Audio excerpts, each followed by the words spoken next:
नमस्कार. आज आषाढी एकादशी होती.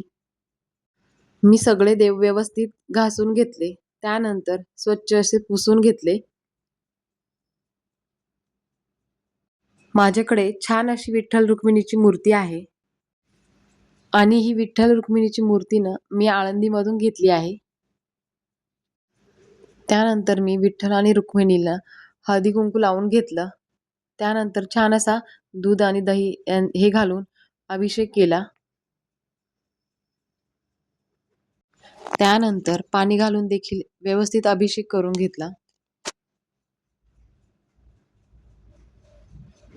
खरं तर आता पंढरपूरला जाणं शक्य नाही.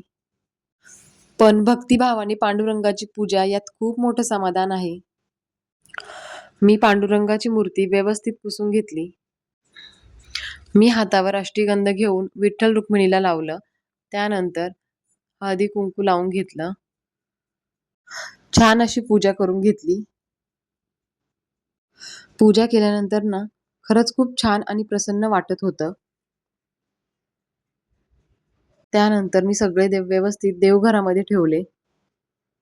इथे मी सर्व देवांना अष्टगंध आणि हळदी कुंकू लावून छान अशी व्यवस्थित पूजा करून घेतली. नमस्कार करून घेतला. त्यानंतर तुळशीला पाणी घातलं आणि हळदी कुंकू लावून घेतलं. नमस्कार करून घेतला. खरंच खूप छान वाटत होतं. आम्हाला दोघांनाही उपवास होता म्हणून मी मुलांसाठी छान असा खिचडी भात बनवला होता आणि माझ्यासाठी मी साबुदाण्याची खिचडी बनवली होती. इथे जवळच एक विठ्ठल रुक्मिणीचं छान असं मंदिर आहे. तिथे गेलो.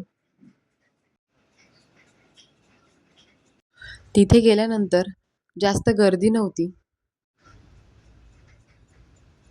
त्यामुळे तिथे व्यवस्थित पूजा केली आणि दर्शन घेऊन घरी आलो आणि रात्री छान असा फराळ केला.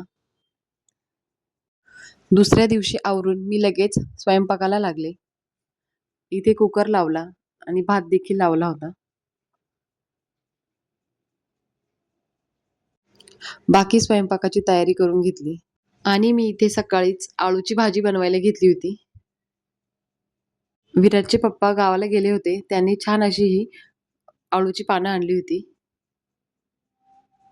इथे व्यवस्थित भाजी बनवून घेतली.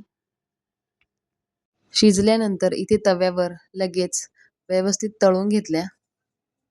सोबतच हरभऱ्याची ही रस्सा भाजी बनवली होती. तांदळाची खीर बनवली होती. साधा पण छान स्वयंपाक केला होता. देवाला नैवेद्य दाखवला आणि उपवास सोडला.